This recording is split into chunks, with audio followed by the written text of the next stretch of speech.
My husband passed June 10th, 2022, 9 days after our wedding. A lot of factors to my story are extremely unsettling, you know. Getting from the point of hearing the call and realizing that this person that was in your life and that you love so much, I cannot imagine that that's an easy role. Absolutely not. And the fact that you lost them, it never hurts less. Wow. Never. But you begin to create life around it. Okay. And you begin to find more reasons to do life again and to try it again tomorrow. Oh. And that made me feel better. Thank you very much for being here. Of course, my pleasure. I remember the first time we met, like, what came to my mind is you're so full of happiness, positivity, good energy. I was just like in awe of the aura that you came with. And so, when we had our first conversation where you kind of talked a little bit about your loss and what happened to you, I was surprised. I was surprised because I was like, how does someone go through that and then seem so happy and at peace? In hearing those words from you and like all the wisdom that you had and everything, I felt like it was something that shouldn't be for my ears alone. I felt it's something that people should hear because grief is something that everybody in one way or the other experiences. Everyone. And I don't know that there's a laid out way of processing it. No. And it's also like a kind of topic also that like there just isn't enough support or content or awareness. Like, in the age that we're in, where like we have all these platforms to interact in, like your TikToks and your Instagram and stuff, and like there's literally a plethora of content of everything. Of food, of parenting, of fashion, of relationships, like all the above. But grief is still that like stigmatic topic that like there's a cloud, a non-conducive cloud over it, understandably, that it makes grief seem like a very unique, singular experience, and it's not. It's not. Loss happens for us, not to us. Like, we're born and then we leave at some point, and that's the only certainty in our lives on this planet. Like, we're born and there's a clock to that, and it ends eventually. Hopefully in your time you've been able to like do all the things, but a lot of times you don't. But that's like the certainty of life, and there definitely isn't enough content around it. And in my experience, I've had to dig and I've had to do a lot of self work and a lot of unpacking and almost a lot of convincing to myself, that like I'm really not the only person that has had like a debilitating loss like this. I'm not the only one. But I've also been able, due to that, right, to that gap in understanding, I've been able to take that pain and channel it into trying to create a community and an awareness. And like you said, I'm down to talk about it in any space. Let's talk about it. It needs to be talked about, so let's talk about it. That's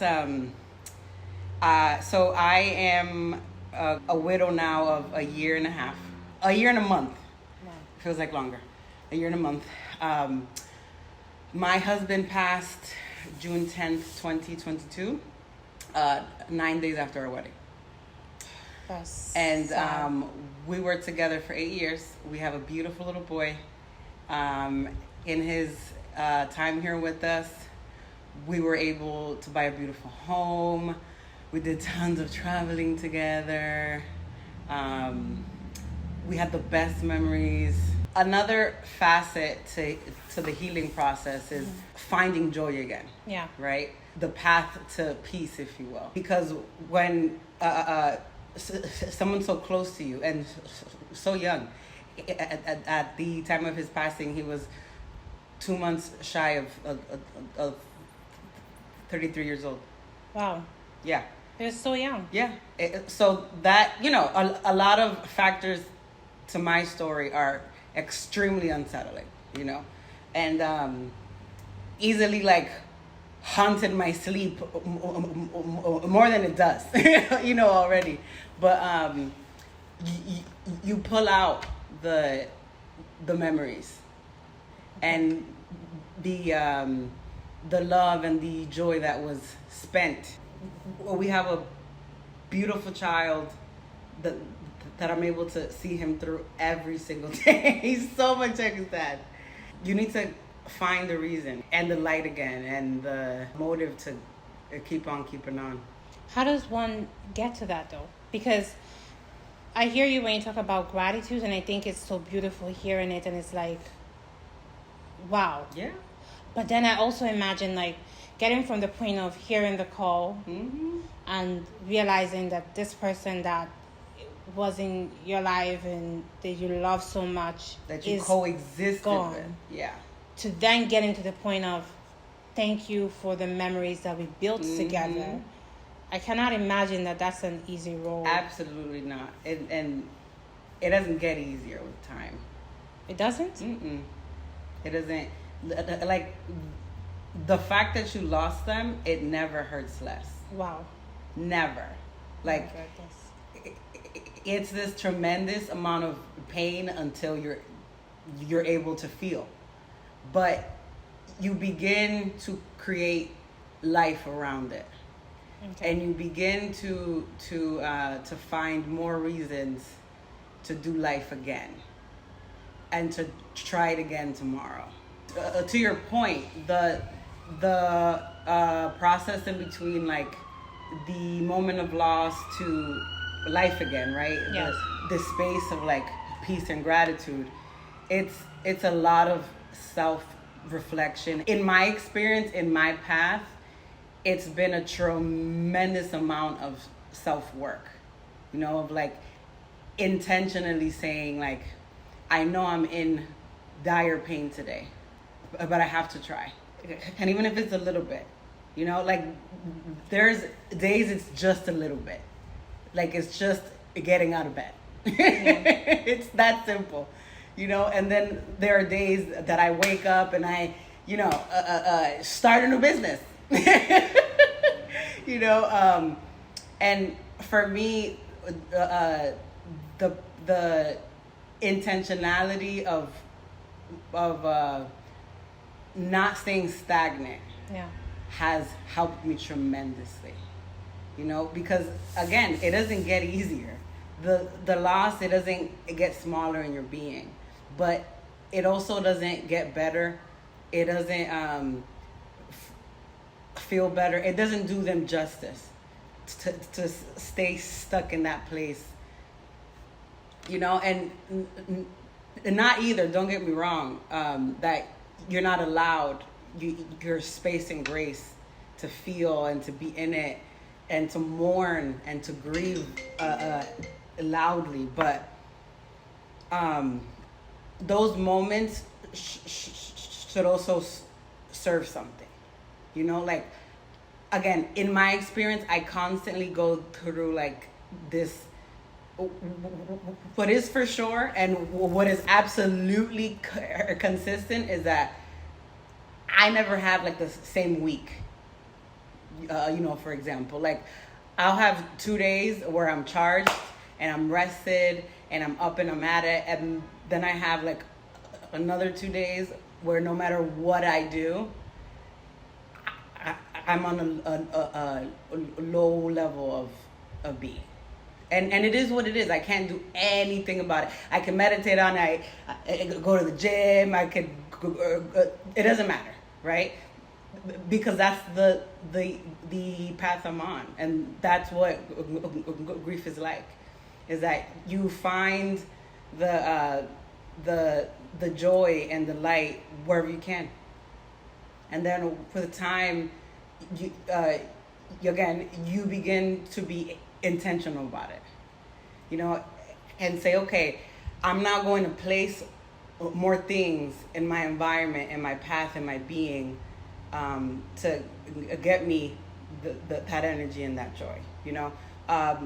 Pre-loss, I had been wanting to go to the gym for like 2 years. Like a lot of us. Yeah, I it was a thought in my mind forever. Like, I just have to go sign up. And I want to be the person that is in the gym at least twice a week. For my mental health. Yeah. For we're not getting younger. And for the life of me, I just didn't get to it. I could not do it. The in between parenting and wifing and entrepreneurship and life, and I just couldn't. I never got to it. And 3 months, maybe 4 months post loss, I went and I got a gym membership. And for months, I would just go, and I would just walk on the treadmill for a couple minutes, and I would go home. And that made me feel better to move. Grief is such a physical reaction to the body as well. Like, it's emotional and physical. It is a shock to your entire system, like internally and externally. That's another thing that like nobody talks about. Tells you that like your body chemistry literally changes. Like, there are days I wake up sore, and I'm like, what? And it's the literal weight, like the constant work that your system is constantly doing to keep you okay, and if you don't release that, like through therapy, mental or physical, through staying active, through speaking about it, through whatever, it just starts to fester into your being, and you age more and you pain more, and and I'm 31, turning 32 in 2 weeks.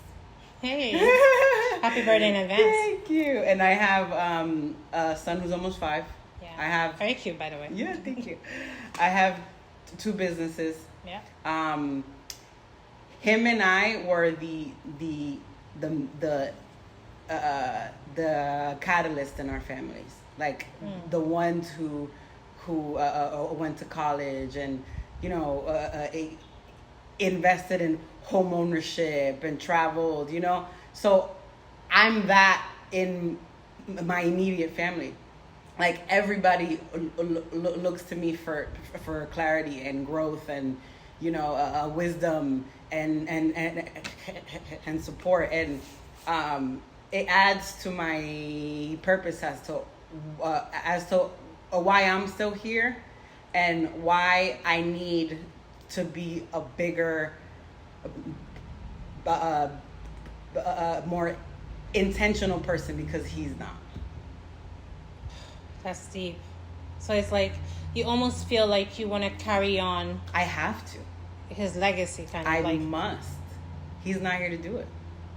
And who he was, like, it would just do such a disservice to the world to let that die too. He was the most hardworking, giving, selfless person on the planet, and like he helped people who nobody wanted to help, like he was so intentional about becoming a certain person so that he can be an example to his siblings and to my siblings, and and I cannot let that die with him. and as horrible and as deep and as down as I feel a lot. You know, I'm always honored at people who are like, wow, you look. And I'm like, this is not by accident. This is completely on purpose, I promise.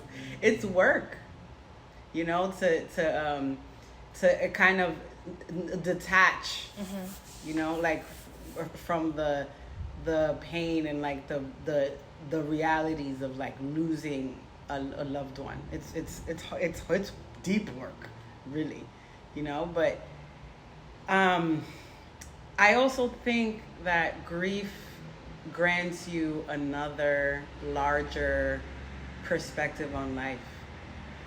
Interesting. That's a way to look at it. It makes days matter more. Okay. It makes relationships mean more. And I think as people, when we become more grounded and humble and intentional, we do better. Yeah, in everything. That's my spiel. Beautiful.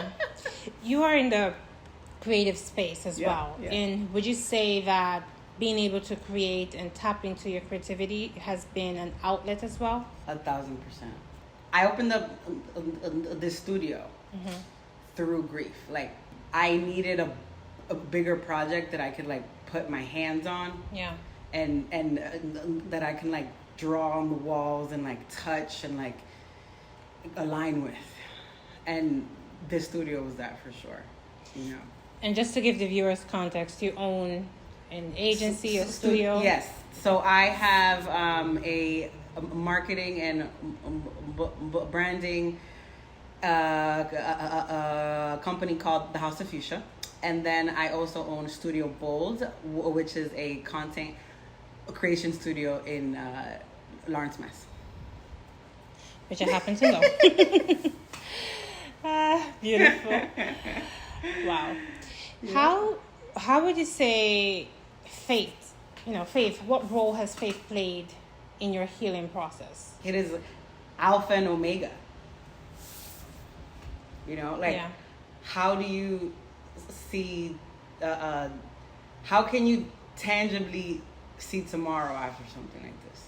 Like, it's incredibly challenging to be like, okay, tomorrow I look forward to XYZ. When like, you know that tomorrow's another day that you're gonna feel this loss all over again. You know, faith, it aids that. You know, it tells you and it supports you in the thinking that like there is more that will come tomorrow.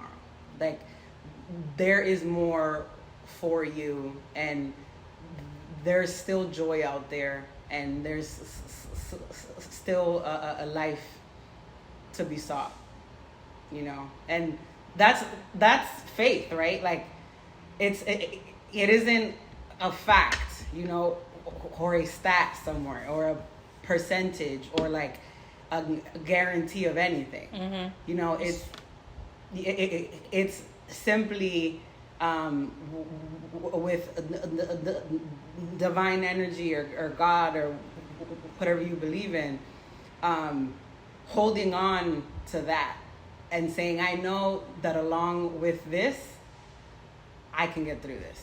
I don't know how, but I know I can do it. You know? I do. I do. And yeah, I think faith is so important in everyone's life. And just like you said, it doesn't have to be one religion. Yeah, people have different religions. No problem. Yeah. But believing in God, it makes the difference. It makes a difference because life can be very beautiful, but... And it can be hella real. When something happens that shakes you to your core. And that doesn't make sense.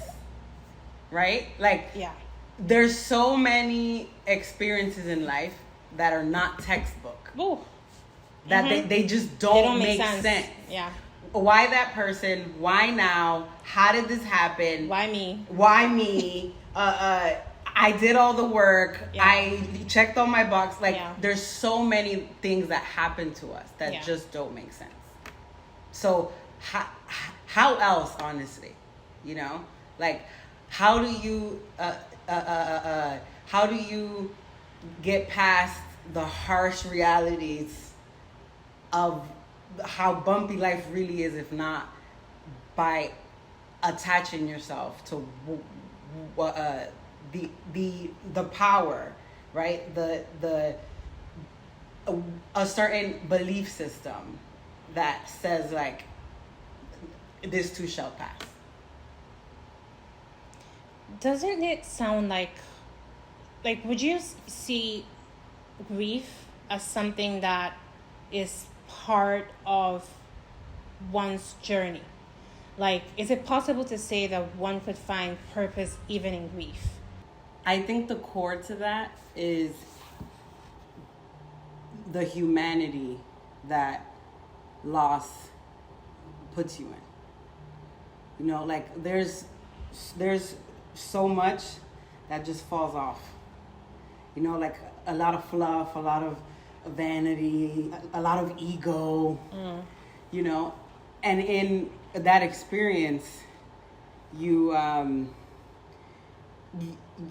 find the core of a lot of things, you know, like now, I've always kind of been in the space of empowerment for women and, you know, et cetera, because of my background in fashion and in personal styling.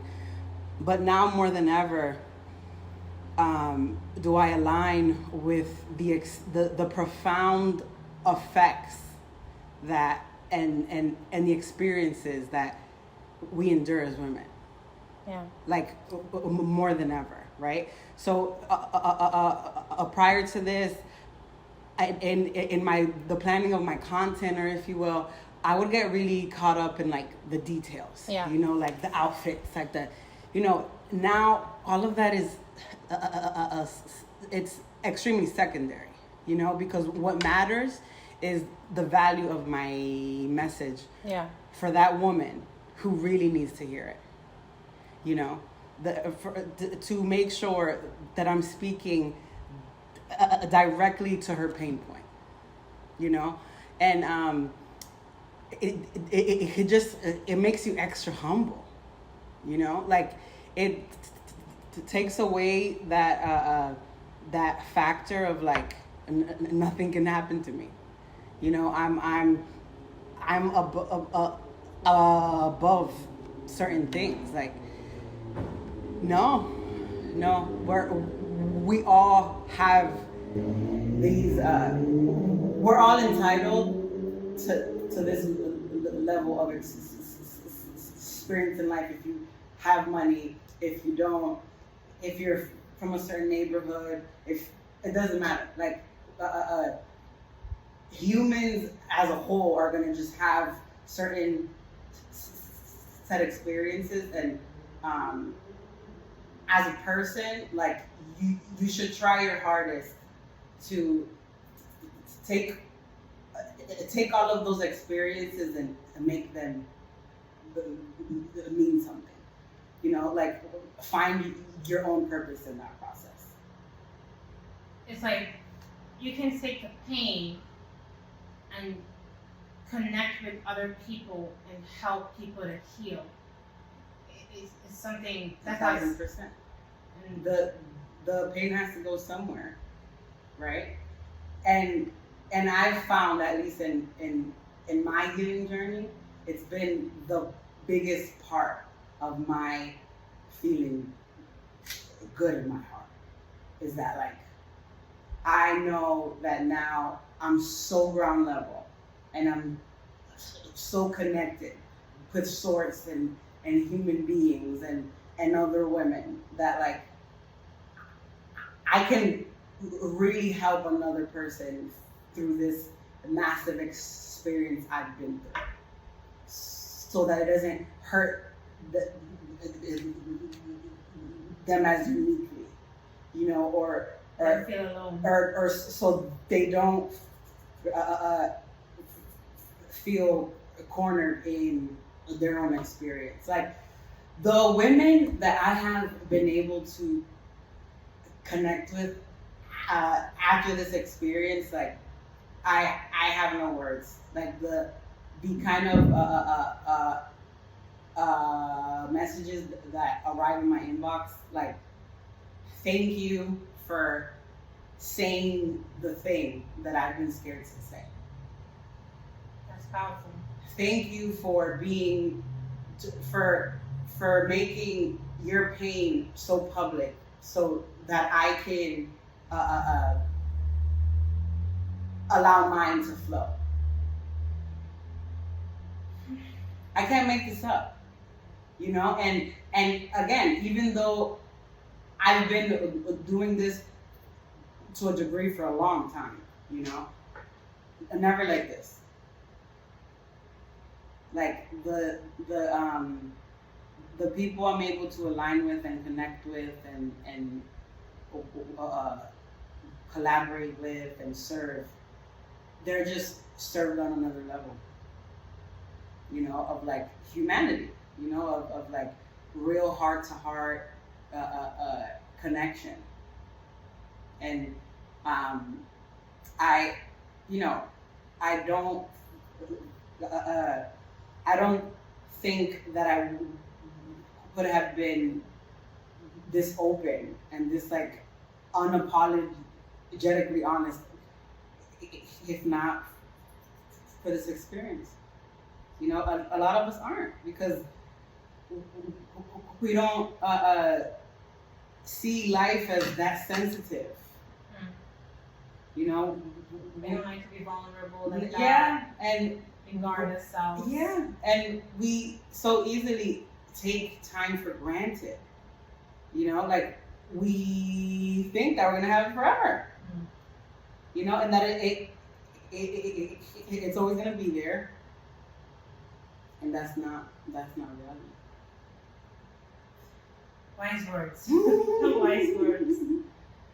So I've heard of stages of grief. Yep. And I don't know that it applies to everybody. Like, I don't know that it's the same for everybody. Yeah. I did want to, talk about these ones that I actually heard of. Because there's 5 stages from what I have here. And you have denial. Yep. Anger, bargaining, depression, and then acceptance. Yep. Would you say from your experience that that's how it is, or is it different for everyone? I would say that another cool development I have been seeing more in like grief content, if you will. Yes. So like these points, right? Like these stages, they've been around forever. This is like standard science, right? But now we're coming to an understanding that these stages are not linear. Yeah. And they're also not on the timeline, right? Like all of these stages are facets of grief that we kind of experience forever. You know, because it doesn't go away. You know, it's just, again, like you're building your life around it now, and you're finding more ways to stay busy, to get out there again, to live again. But like those stages are like the standardized experience of grief. You know, I was in a complete shock space for like a good 3-4 months, or even when I eventually did step outside and I even like started traveling, you know, I still very much like felt as if I was in like a bubble, you know, or that he was gonna just like walk through the door. Wow. Yeah, because it's like we see grief as like a loss and it's instant and like but like in the larger spectrum of it, after they're gone, you now have to like redesign your life. Yeah. And your vision and your habits. So much it is just incredibly different. So like my expecting him to walk through the door was completely natural because he did for 8 years. And that doesn't go away right away.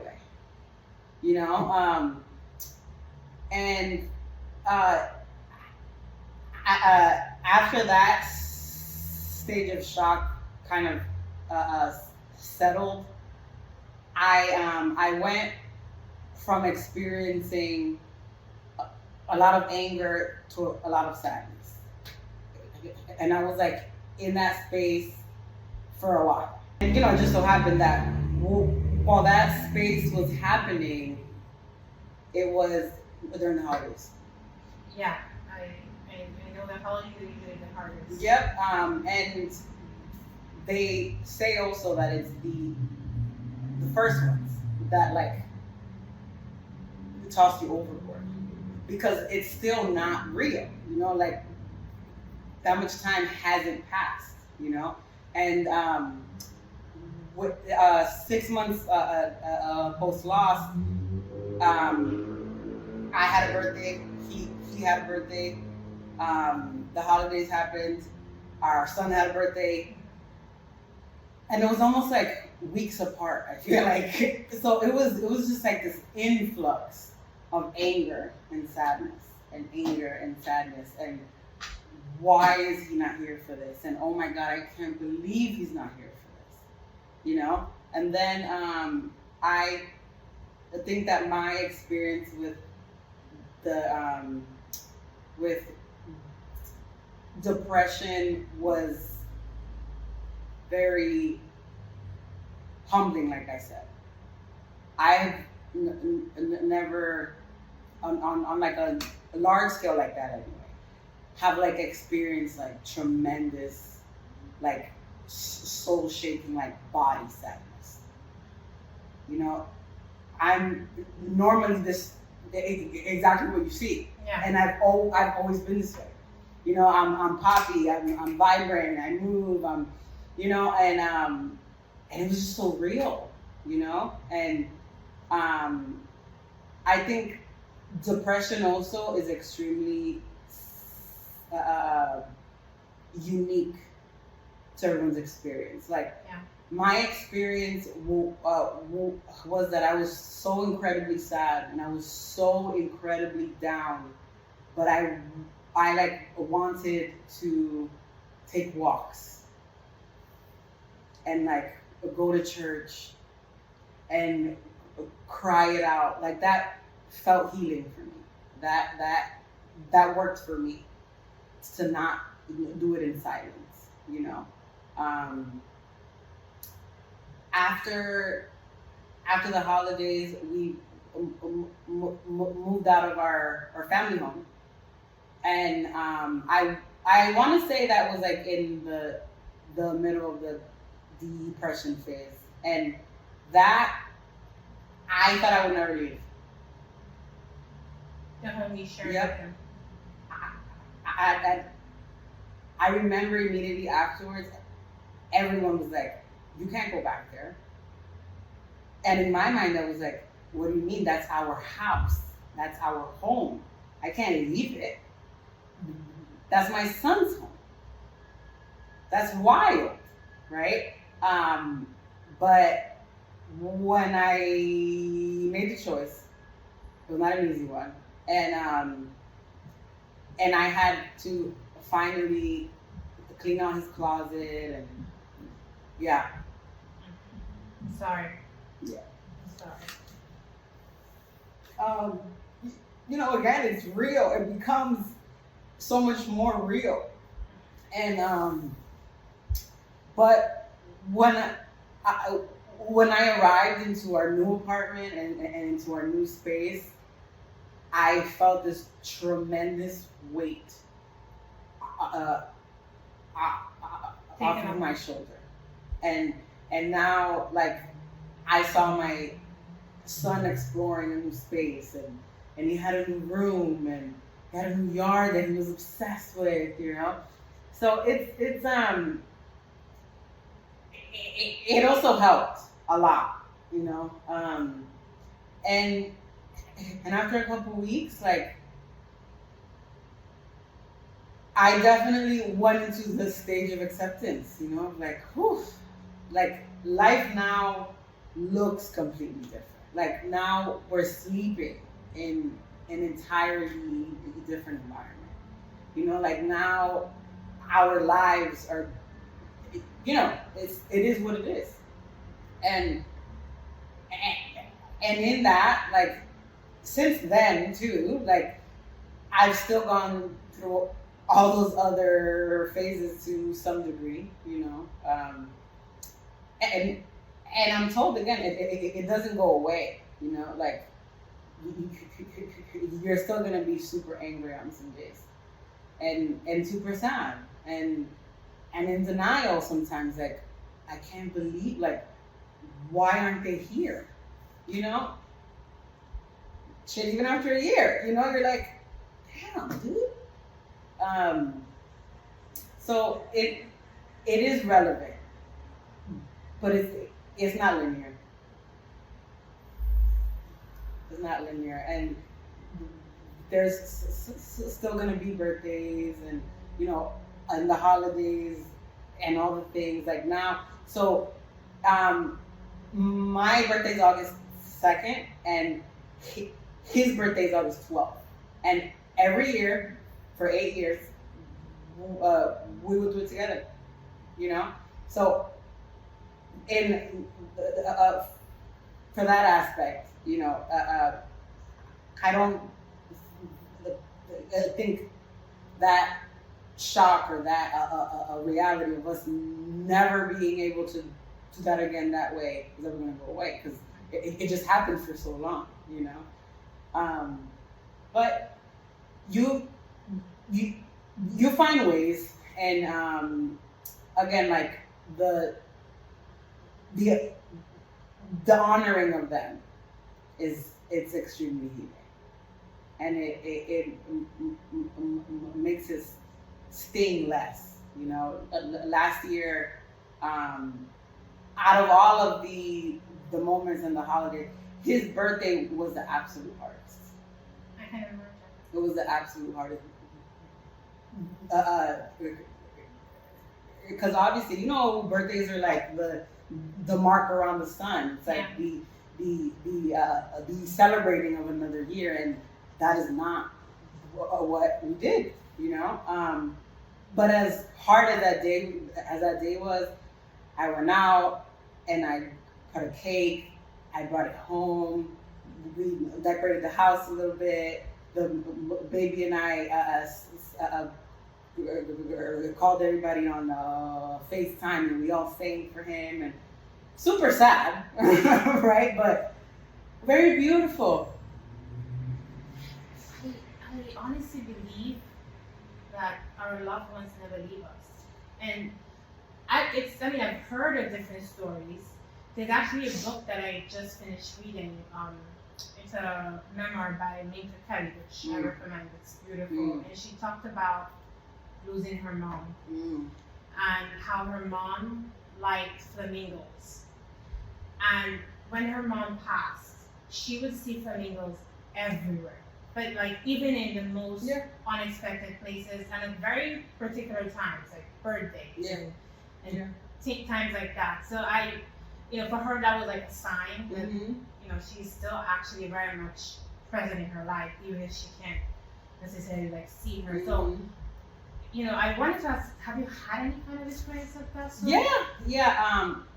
I think that if you believe in spirit, and if you align with the universe, right? Like the the energetic plane, if you will.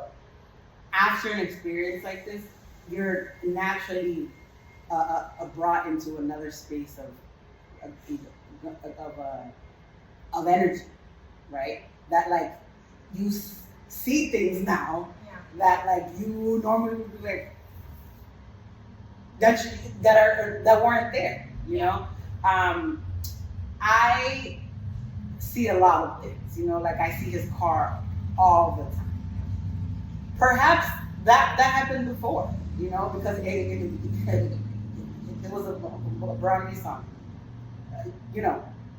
There's a thousand of them out there. But I see his car all the time now. All the time. A couple other things too, but the largest proof of his presence for me has been like the weakness that I've felt and not been able to live in. He was such a strong-minded, strong-spirited person that even in his lowest moments, he was exuding strength. Like he just as a person was so incredibly strong. And I truly believe that strength has like transmitted into my body. 1,000%. Because again, on the days where I can't, where like my mind is saying I can't. I just do. And I know that's not me. I'm a human being, right? Like shit.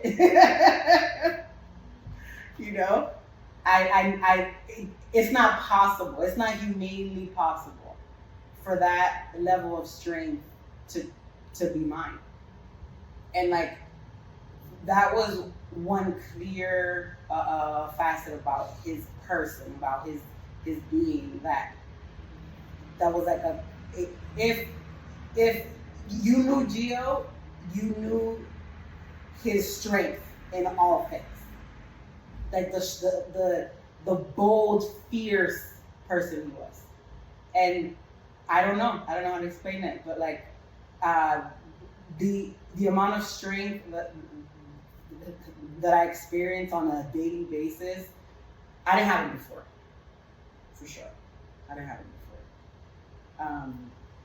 And like the intentionality of my being now, like I didn't have that before. And I truly believe it is a direct like transfer of energy. Like he didn't leave us, he just went somewhere else. And just like the level of performing now I do, like the